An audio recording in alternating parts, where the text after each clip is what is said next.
Students, today I am going to deliver lecture on the topic of activation function. Students, artificial neural networks without an activation function acts as a linear function. तो मेरा मतलब है कहने का कि जो हमारे न्यूरल नेटवर्क होते हैं बिना किसी एक्टिवेशन फंक्शन के वो एक लीनियर फंक्शन की तरह एक्ट करते हैं, है ना। पर हमारा जो रियल वर्ल्ड में जो डेटा है, जो टेक्स्ट है, इमेजेस हैं, वीडियो हैं, वो सब उनमें एक नॉन लीनियरिटी प्रेजेंट होती है। उस डेटा की नॉन लीनियरिटी को लर्न करने के लिए हमारे न्यूरल नेटवर्क को भी नॉन लीनियर फंक्शन की तरह एक्ट करना पड़ेगा, है ना। और उस नॉन लीनियरिटी को ऐड करने के लिए हमको यहाँ पर एक्टिवेशन फंक्शन का यूज़ करना होता है ना। तो ये आपका न्यूरल नेटवर्क है ना। तो यहाँ पर ये न्यूरॉन है ना। ये न्यूरॉन जो है अलग अलग इनपुट न्यूरॉन से यहाँ पे वेटेड कनेक्शंस के थ्रू कनेक्टेड है। तो यहाँ पे क्या होता है, input weight multiply input value multiply होती है यहाँ पे वेट के साथ, है ना। हर एक इनपुट वैल्यू उसके करस्पॉन्डिंग वेट के साथ मल्टीप्लाई होती है, उसका फिर वेटेड समेशन हो जाता है ना। तो ये जो वेटेड समेशन है हम डायरेक्ट अभी तक आउटपुट ले लेते थे, है ना। अगर हम इस डायरेक्ट आउटपुट ले लेंगे तो ये जो वेटेड समेशन है ना, तो वेटेड समेशन आउटपुट जो आ रहा है, जो यहाँ पे नेट आउटपुट जो दिख रहा है आपको, है ना, अगर हम इसको डायरेक्ट एज ए आउटपुट अगर हम कंसिडर करने लगेंगे तो ये आउटपुट कैसा कहलाएगा, लीनियर आउटपुट कहलाएगा, है ना। क्योंकि डायरेक्टली किस पे डिपेंडेंट है, आपके इनपुट पे, है ना। ये डायरेक्टली प्रोपोर्शनल हो जाएगा ना। तो मतलब ये जो है एक लीनियर फंक्शन की तरह एक्ट करेगा, है ना। बट यहाँ पे अगर हम यहाँ पे एक्टिवेशन फंक्शन लगा देते हैं, इसके बाद जो नेट आउटपुट जो इधर आ रहा है ना, जो वेटेड समेशन है, इसके बाद हम जो यहाँ पर जो एक्टिवेशन फंक्शन लगा देंगे तो यहाँ पर ये एक्टिवेशन फंक्शन इसको क्या बना देगा, नॉन लीनियर फंक्शन बना देगा इसको, है ना। इसके बाद हमको जो फाइनली वैल्यू मिलती है उसको हम बोलते हैं एक्टिवेशन वैल्यू, है ना। तो अब एक्टिवेशन फंक्शन यहाँ पे जो है 6 टाइप्स के मैं आपको एक्टिवेशन फंक्शन यहाँ पे डिस्क्राइब करने वाला हूँ। Step activation function, softmax, ReLU, 10H, sigmoid and leaky ReLU. यहाँ पे अलग अलग एक्टिवेशन फंक्शन अलग अलग एप्लीकेशंस में यूज़ की जाते हैं। सबके अपने अपने ड्रॉबैक्स हैं और अपने अपने एडवांटेजेस हैं। और कुछ एक्टिवेशन फंक्शन सिर्फ हिडन लेयर्स पे ही यूज़ किए जाते हैं, कुछ सिर्फ आउटपुट लेयर पे यूज़ किए जाते हैं। और क्यों किए जाते हैं ये that I will describe in my later slides. So first सबसे पहले step activation function. Step activation function बहुत सिंपल एक्टिवेशन फंक्शन होता है, ठीक है ना। यहाँ पे एक थ्रेशोल्ड वैल्यू होती है। अगर आपका जो नेट इनपुट आ रहा है उसके पास, एक्टिवेशन फंक्शन के पास, वो अगर किसी थ्रेशोल्ड वैल्यू से ज़्यादा है तो वो आउटपुट 1 देगा। अगर वो किसी थ्रेशोल्ड वैल्यू से कम है तो वो आउटपुट क्या देगा, 0 देगा। मतलब यहाँ पे अगर ये आपका स्टेप एक्टिवेशन फंक्शन है, अगर यहाँ पे जो नेट इनपुट आ रहा है इसके पास, अगर नेट इनपुट का अगर किसी थ्रेशोल्ड वैल्यू से ज़्यादा है तो ये आउटपुट में देगा 1। अगर ये जो नेट इनपुट आ रहा है अगर थ्रेशोल्ड वैल्यू से कम है तो ये आउटपुट में क्या देगा, 0, है ना। तो यहाँ पर अभी यहाँ पे थ्रेशोल्ड वैल्यू क्या ले रखा है, यहाँ पे 0 ले रखा है ना। अगर x अगर 0 से बड़ा है या बराबर है तो 1, और अगर x जो है x यहाँ पे नेट इनपुट है ना, और x अगर 0 से छोटा है तो 0, है ना। तो इसको हम बोलते हैं स्टेप एक्टिवेशन फंक्शन। अगर इसका आप ग्राफ देखोगे तो यहाँ पे ये जो लाइन दिख रहा है, ये जो लाइन है ये एक थ्रेशोल्ड लाइन दिखा रहा है आपको, है ना। अगर और ये इनपुट x है ना, ये आपका नेट इनपुट है। अगर नेट इनपुट इस थ्रेशोल्ड वैल्यू से कम है तो यहाँ पे 0 रहेगा। जैसे ही वो थ्रेशोल्ड बाउंड्री को क्रॉस करेगा तो आपका जो आउटपुट है वो आपका हो जाएगा 1, है ना। ये आउटपुट है और ये आपका इनपुट है, ठीक है ना। अगर इसका आप डेरिवेटिव देखोगे तो इसका डेरिवेशन जो होगा 0 होगा, है ना। क्योंकि आउटपुट में आपको एक कांस्टेंट वैल्यू मिल रही है, तो कांस्टेंट वैल्यू का डेरिवेटिव हमेशा 0 होता है ना। तो इसका डेरिवेटिव 0 का, मैं यहाँ पे डेरिवेटिव क्यों बता रहा हूँ आपको, क्योंकि आप जब कभी न्यूरल नेटवर्क को लर्न कराते हैं तो आपको क्या करना होता है, आपको अपने एक्टिवेशन फंक्शन का डेरिवेटिव लेना होता है। क्योंकि आप जब ग्रेडियंट डिसेंट लगाते हैं तो ग्रेडियंट डिसेंट में हम ग्रेडियंट कैलकुलेट करने के लिए क्या करते हैं, हम डेरिवेटिव लेते हैं अपने एक्टिवेशन फंक्शन का। तो एक्टिवेशन फंक्शन का डेरिवेटिव जानना बहुत ज़रूरी है ना। तो यहाँ पे आपका डेरिवेटिव कैसा रहेगा, यहाँ पे 0 रहेगा। डेरिवेटिव अगर 0 रहेगा तो लर्निंग भी 0 हो जाएगी, है ना। तो इसलिए स्टेप एक्टिवेशन फंक्शन जो है यूज़ नहीं किया जाता है ज़्यादातर।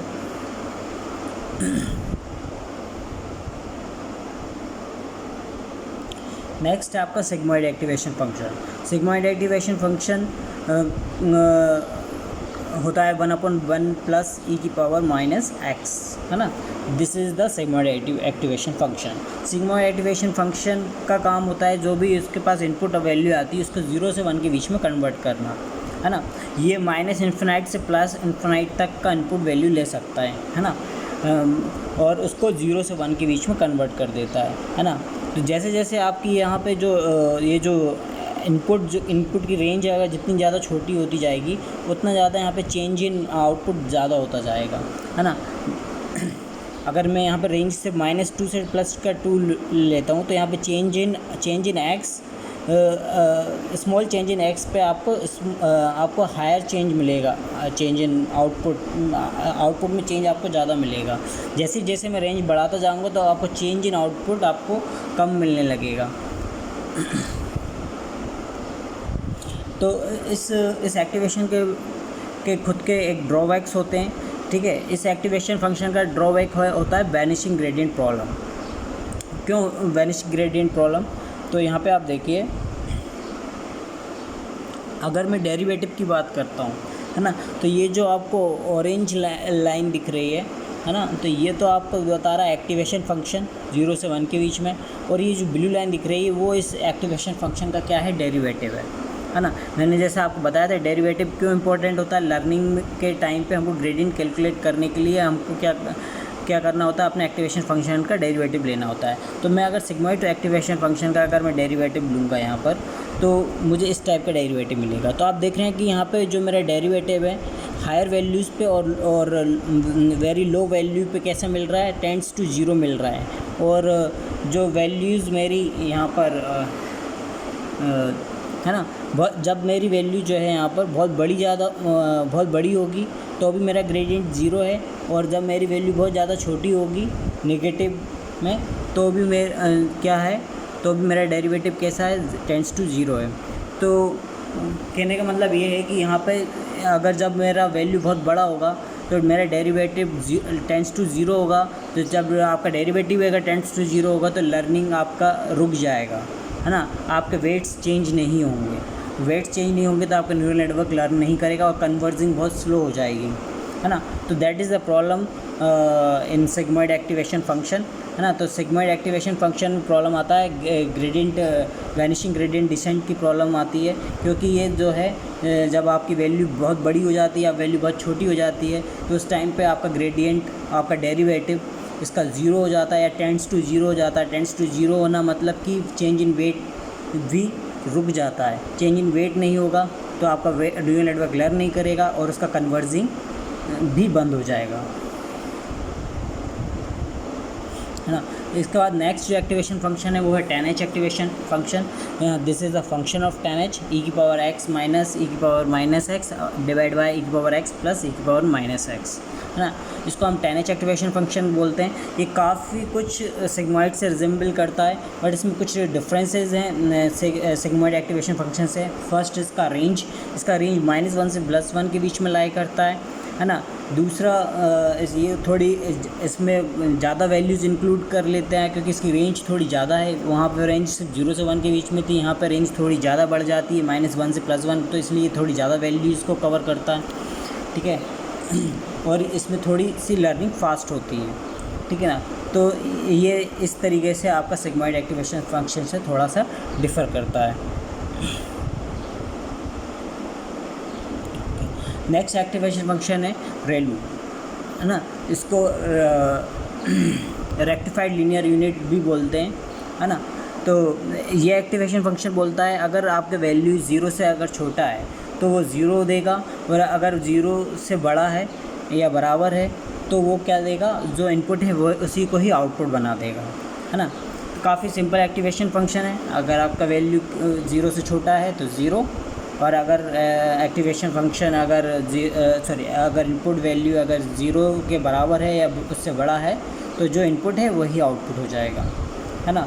तो ये जो एक्टिवेशन फंक्शन है बेसिकली हमेशा हिडन लेयर्स में ही यूज़ किया जाता है ना, इसको हिडन लेयर्स में ही यूज़ किया ये जो आपका एक्टिवेशन फंक्शन है ये जो है हिडन लेयर्स में ही यूज़ किया जाता है ना।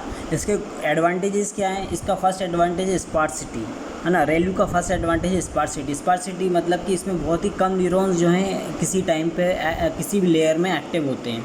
क्यों? क्योंकि अगर किसी का भी आउटपुट, है ना, किसी का भी अगर नेट इनपुट जो है 0 से छोटा है तो वो क्या हो जाएगा, उसकी वैल्यू, उसका एक्टिवेशन वैल्यू 0 हो जाएगा, मतलब कि वो जो है टर्न ऑफ, स्विच ऑफ हो जाएगा, है ना। तो इसमें बहुत कम न्यूरॉन्स ही एक्टिव हो पाते हैं, क्योंकि इसका जो एक्टिवेशन फंक्शन है वो अलाउ नहीं करता है नेगेटिव, जिसका नेट इनपुट जो है, जिस न्यूरॉन का जो नेट इनपुट जो आ रहा है वो अगर लेस देन 0 है तो उसको वो अलाउ नहीं करता है एक्टिव होने के लिए, है ना। उनको क्या कर देता है, वो टर्न ऑफ कर देता है, क्योंकि उसका एक्टिवेशन वैल्यू क्या कर देता है, 0 कर देता है, 0 सेट कर देता है ना। तो ये इसका एडवांटेज होता है कि इसमें स्पार्सिटी होती है, क्योंकि बहुत ही कम न्यूरॉन्स इसमें एक्टिव होते हैं, है ना।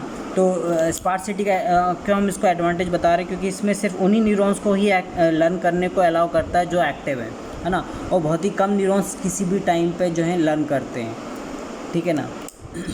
दूसरा, इसमें फ्यूअर वैनिशिंग ग्रेडियंट प्रॉब्लम होता है, मतलब इसमें वैनिशिंग ग्रेडियंट प्रॉब्लम नहीं आती है, और अगर आती भी है तो बहुत कम आती है। तो क्यों इसमें वैनिशिंग ग्रेडियंट प्रॉब्लम क्यों कम आती है? क्योंकि यहाँ पे देखिए आप, अगर मैं ये आपका रेलवे एक्टिवेशन फंक्शन है ना, या ये उसका ग्राफ है, और ये जो ब्लू लाइन दिख रही है ये उसका क्या है, डेरिवेटिव है ना। इसका जो डेरिवेटिव है वो एक कांस्टेंट वैल्यू है ना। यहाँ पे आपको एक कांस्टेंट वैल्यू मिलने वाला है यहाँ पर, है ना। और यहाँ पे उसका, क्योंकि जब एक 0 से अगर छोटा होगा तो आउटपुट 0 रहेगा, तो यहाँ पर भी उसका जो वो रहेगा डेरिवेटिव, वो भी कांस्टेंट रहेगा जो कि 0 के इक्वल है। और यहाँ पे इनपुट को ही आउटपुट बना देते हैं, इसलिए मैं अगर उसका वो लेता हूँ, डेरिवेटिव लेता हूँ, तो मुझे एक कांस्टेंट वैल्यू मिलेगी जो कि किसके बराबर है, 1 के इक्वल है। तो यहाँ पर कभी भी जो है, सॉरी, यहाँ पर जो क्या है कि यहाँ पे कभी भी ग्रेडियंट आपका जो है जो प्रॉब्लम आपका 10H और सिग्मॉइड में आ रहा था कि वहाँ पे क्या होता था, ग्रेडियंट आपका टेंड्स टू 0 हो जाता था, तो वो प्रॉब्लम यहाँ पे नहीं आ पाएगा। यहाँ पे आपको एक जो है कांस्टेंट ग्रेडियंट आपको मिलेगा, है ना। तो इसके कारण जो है आपका न्यूरल नेटवर्क हमेशा लर्न करता रहेगा और फास्ट कन्वर्जिंग होगी इसमें, है ना। थर्ड, इसका एडवांटेज ये है कि इसमें कंप्यूटेशनल रिक्वायरमेंट बहुत कम है, क्योंकि आपने इसका भी आप अगर इसका आप एक्टिवेशन फंक्शन देखेंगे तो इसमें कोई भी कंप्यूटेशनल रिक्वायरमेंट नहीं है, कोई भी आपको सिग्मॉइड और 10H की तरह कोई आपको एक्सपोनेंशियल फंक्शन कैलकुलेट नहीं करना है। यहाँ पे सिंपल आपको इफ़ एल्स वाली कंडीशन ही लगाना है। तो यहाँ पे जो है कंप्यूटेशनल रिक्वायरमेंट बहुत कम है। आपको पता ही होगा, आपके न्यूरल नेटवर्क्स में बहुत सारे लेयर्स होते हैं, बहुत सारे न्यूरॉन्स होते हैं। जब आप डीप न्यूरल नेटवर्क्स में जाते हैं तो बहुत सारी लेयर्स होती हैं, बहुत सारे न्यूरॉन्स होते हैं, और हर एक न्यूरॉन्स पे आपको कंप्यूटेशन करना होता है एक्टिवेशन फंक्शन का। तो बहुत इस तरीके से आपको बहुत सारे कंप्यूटेशंस करने पड़ते हैं, है ना। तो अगर आपका एक्टिवेशन फंक्शन कॉम्प्लेक्स है तो बहुत सारे आपको कंप्यूटेशनल ऑपरेशंस आपको परफॉर्म करने पड़ेंगे। पर यहाँ पर रेलू जो है बहुत ही सिंपल एक्टिवेशन फंक्शन है, जिसमें कि कंप्यूटेशनल साइकिल्स बहुत कम लगती हैं। तो ये बहुत ही सिंपल है और बहुत ही कम साइकिल्स एग्जीक्यूट होने में लेता है। अच्छा, इसमें कुछ चैलेंजेस भी हैं रेलू में। इसका एक चैलेंज ये है कि अगर वैल्यू आपका 0 से बड़ा है तो जो इनपुट है उसी को आउटपुट बना देता है। तो यहाँ पे कोई भी बाउंडेशन नहीं है। अगर आपका इनपुट अगर इन्फिनाइट है तो आउटपुट भी आपका इन्फिनाइट होगा। यहाँ पे कोई भी बाउंडेशन नहीं है। ये इसका एक बहुत बड़ा चैलेंज है रेलू का। दूसरा, इसमें जो ये आता है आपका चैलेंज जो है डाइंग रेलू प्रॉब्लम है। डाइंग रेलू प्रॉब्लम ये कहता है, अगर आपका इनप्रॉपर, अगर आपका जो है न्यूरल नेटवर्क को आपने इनिशियलाइज़ किया है, आपने अपने न्यूरल नेटवर्क को पुअरली अगर इनिशियलाइज़ किया है, उसके वेट्स को पुअरली इनिशियलाइज़ किया है, तो हो सकता है कि इन द इनिशियली जो आपका आउटपुट है बहुत सारे न्यूरॉन्स का कैसा हो सकता है, नेगेटिव हो सकता है। अगर सबका आउटपुट अगर नेगेटिव होगा तो कोई न्यूरॉन एक्टिव नहीं हो पाएगा, है ना। जिसके चलते जो है वो ग्रेडियंट भी जो है टेंड्स टू ज़ीरो ही रहेगा, है ना, जिसके कारण वो कोई लर्न नहीं कर पाएगा और वो हमेशा उसी स्टेट में ही बना रहेगा। तो उसको हम बोलते हैं डेड न्यूरल नेटवर्क, है ना। तो ये डाइंग रैली प्रॉब्लम हो सकती है अगर आपका जो न्यूरल नेटवर्क है वो पुअरली इनिशलाइज किया जाए तो।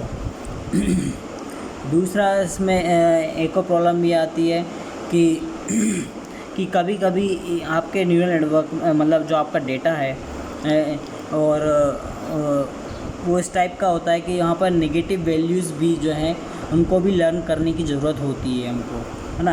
पर ये नेगेटिव वैल्यूज़ पे अगर कोई न्यूरॉन अगर नेगेटिव आउटपुट जनरेट कर रहा है तो उसको ये लर्न करने के लिए अलाउ ही नहीं करता है, उसको ये एक्टिव ही नहीं करता है। एक्टिव नहीं होगा तो वो लर्न भी नहीं करेगा, है ना। तो that is also one of the main drawback of ReLU, है ना। ये नेगेटिव उन पैटर्न्स को लर्न ही नहीं करने देता है जहाँ पर कि नेगेटिव वैल्यूज़ जनरेट होती हैं, है ना। लेस देन ज़ीरो जो वैल्यूज़ जनरेट करते हैं उनको वो लर्न ही नहीं करने देता है। तो ये एक बहुत बड़ा चैलेंज है ReLU के साथ। फोर्थ जो चैलेंज है ReLU के साथ वो आता है कि इसमें स्मूथ ट्रांजिशन नहीं होता है ना। स्मूथ ट्रांजिशन से मतलब है यहाँ पे आप देखें एकदम से आपका स्मूथ ट्रांजिशन नहीं हो रहा है यहाँ पे, है ना। यहाँ पे आपका ग्रेडियंट एक 0 था, यहाँ पे ग्रेडियंट आपका 1 हो जाता है ना।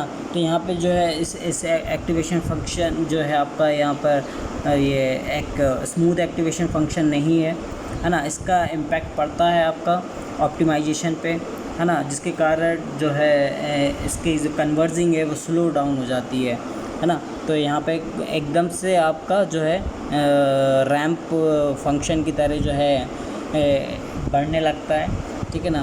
पहले तो आपका 0 रहेगा, है ना, और जैसे ही वो 0 को क्रॉस करेगा इनपुट तो वो लीनियरली बढ़ने लगता है।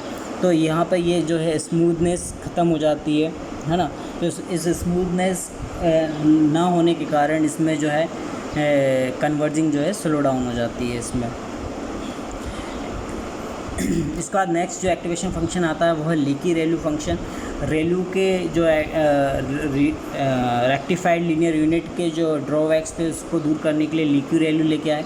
ये क्या है, ये नेगेटिव वैल्यूज़ पे भी जो है आपको कुछ ना कुछ एक्टिवेशन प्रोवाइड करता है ना।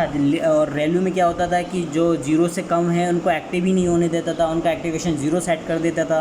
पर लीकी ReLU में ऐसा नहीं होता है। लीकी ReLU क्या करता है, अगर आपकी वैल्यू नेगेटिव है तो भी आपको कुछ ना कुछ आउटपुट वो जनरेट करने के लिए अलाउ करता है न्यूरॉन्स को, है ना। तो यहाँ पे अगेन आपको जो डेरिवेटिव आप देख रहे हैं यहाँ पे आपको हमेशा कांस्टेंट डेरिवेटिव मिलेगा, है ना। यहाँ पे आपको पॉजिटिव वैल्यू पे भी आपको एक कांस्टेंट डेरिवेटिव मिलेगा और नेगेटिव वैल्यूज़ पे भी आपको एक कांस्टेंट आपको यहाँ पे डेरिवेटिव मिलेगा, है ना। तो मतलब कि वैनिशिंग ग्रेडियंट प्रॉब्लम यहाँ पे नहीं आने वाली है ना। मतलब वहाँ पर ReLU में क्या होता था कि जब आपका एक्टिवेशन 0 होते थे तो वहाँ पे डेरिवेटिव 0 हो जाता था, तो लर्न नहीं करता था और डाइंग ReLU प्रॉब्लम आ जाती थी उसमें, है ना। तो वो प्रॉब्लम इसमें नहीं आएगी क्योंकि ये नेगेटिव वैल्यूज़ पे भी कुछ ना कुछ एक्टिवेशन प्रोवाइड करेगा, जिसके कारण उसका डेरिवेटिव भी जो है 0 के इक्वल नहीं होगा, है ना। तो ये क्या कहता है, अगर x अगर 0 से छोटा है, अगर नेट इनपुट अगर एक्टिवेशन फंक्शन के पास जो नेट इनपुट आ रहा है वो अगर x से छोटा है तो वो a इंटू एक्स रिटर्न करेगा। a यहाँ पे एक बहुत ही स्मॉल वैल्यू होती है, उसका इनपुट के साथ मल्टीप्लाई करके आउटपुट जनरेट किया जाता है ना।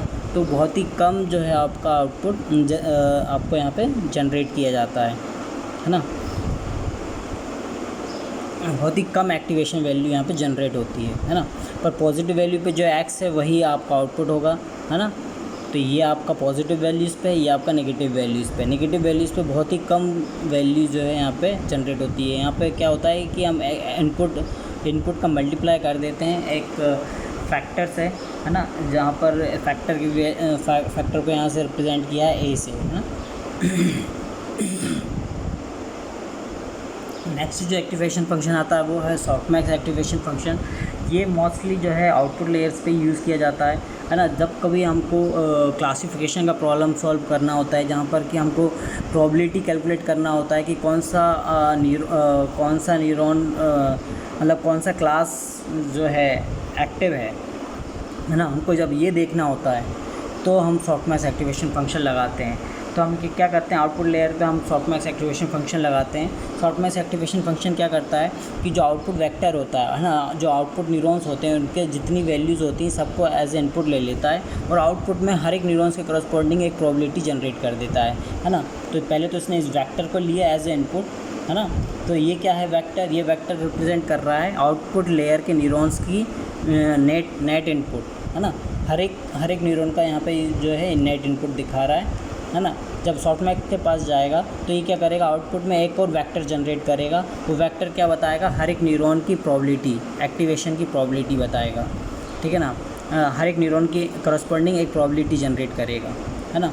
तो यहाँ पे क्या कर रहा है, ये प्रोबेबिलिटी जनरेट कर रहा है। और इसकी खास बात ये है कि अगर इन सभी प्रोबेबिलिटीज़ का मैं ऐडअप करूँगा तो सबका सम जो है किसके बराबर होगा, 1 के इक्वल होगा, है ना। तो this is the function of softmax activation function, है ना। तो यहाँ पे क्या करेंगे, जो वेक्टर लेगा सभी वेक्टर्स का वो पहले क्या करेगा, एक्सपोनेंशियल कैलकुलेट करेगा और सभी की एक्सपोनेंशियल वैल्यूज़ को आप ऐडअप कर लेता है ना। फिर हर एक इंडिविजुअल का हमको प्रोबेबिलिटी कैलकुलेट करने के लिए क्या करते हैं, जैसे कि EZ1 को ऊपर रखा और सबका समेशन एक्सपोनेंशियल लेके सबका समेशन किया, तो वो क्या करेगा, Z1 के करस्पॉन्डिंग क्या कर देगा, आपको प्रोबेबिलिटी कैलकुलेट कर देगा। ऐसे EZ2 रखता हूँ ऊपर में, है ना, मतलब Z2 का मैं एक्सपोनेंशियल लेता हूँ और नीचे भी क्या करूँगा, सबका एक्सपोनेंशियल लेकर सबका समेशन करूँगा तो वो मेरे को Z2 का प्रोबेबिलिटी दे देगा। तो इस तरीके से वो क्या करता है, सबका जो है प्रोबेबिलिटी आउटपुट में जनरेट करके दे देगा। आपको एक वेक्टर लेता है इनपुट में और आउटपुट में भी एक वेक्टर जनरेट करता है, और आउटपुट वेक्टर यहाँ पे क्या रिप्रेजेंट करेगा, प्रोबेबिलिटीज़ रिप्रेजेंट करेगा। हर एक क्लास की एक प्रोबेबिलिटी रिप्रेजेंट करेगा। Thank you.